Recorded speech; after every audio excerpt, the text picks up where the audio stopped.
गाय को राष्ट्रमाता घोषित करने के लिए चारों तरफ से इस समय स्वर उठ रहा है। इस समय देश का कोई वर्ग नहीं है जो ये बात न उठा रहा हो। केवल सत्ताधारी पार्टी जो है भाजपाई हिंदू, संघी हिंदू, केवल उनके मुंह पे ताला लगा हुआ है। वही नहीं, गाय को माता नहीं बोल पा रहे हैं, बाकी सब बोलना लग गए इस समय। तो धीरेन्द्र शास्त्री ने अगर ये कहा है तो स्वागत है। अरे भाई, जब पशु आप कह दोगे तो पशु जैसा ही व्यवहार होगा। अगर आपको हम पशु घोषित कर देना तो आपके साथ भी पशु जैसा व्यवहार शुरू हो जाएगा। इसीलिए तो हम कह रहे हैं कि पशु सूची से हटाओ, माता के रूप में दर्ज करो। देखिए कितना परिवर्तन आ जाता है। आप करके तो देखो। जब तक गाय को माता माना गया इस देश में, तब तक ये देश सोने की चिड़िया भी था और समृद्ध भी था, दूध की नदियां बहती थी। अब आज आपने अंग्रेजों के जमाने में कैटल में डाल दिया, पशु सूची में डाल दिया। अब अंग्रेज चले गए, आज तक इसका सुधार क्यों नहीं सरकारें कर रही हैं? अंग्रेजों ने पशु में रखा था ना। भारत की संस्कृति में तो गाय को कभी पशु नहीं कहा गया। हमने तो लाखों लोगों से पूछा कि बोलो गाय पशु है कि माता है, सब कहते हैं माता है, पशु नहीं है।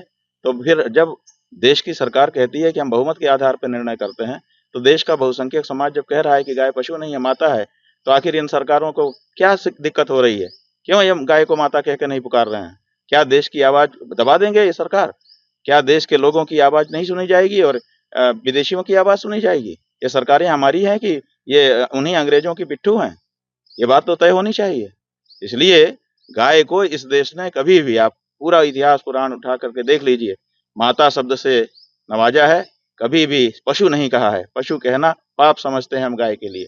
तो फिर भी हमारी वोट लेकर के हमारी ही माता को पशु कह रहे हो, हमारा ही वोट लेकर के हमारी ही माता को काट काट करके बेच रहे हो। ये शर्म की बात है और ये सरकारों को सुधारना ही पड़ेगा। बोले धर्म सम्राट ज्योतिष पीठाधीश्वर जगत गुरु शंकराचार्य भगवान की जय। धर्म की जय हो, अधर्म का नाश हो, प्राणियों में विश्व का कल्याण हो। गौ माता राष्ट्र माता, गौ माता गौ माता राष्ट्र माता, वेद की परिभाषा है हमारी माता है, हर हर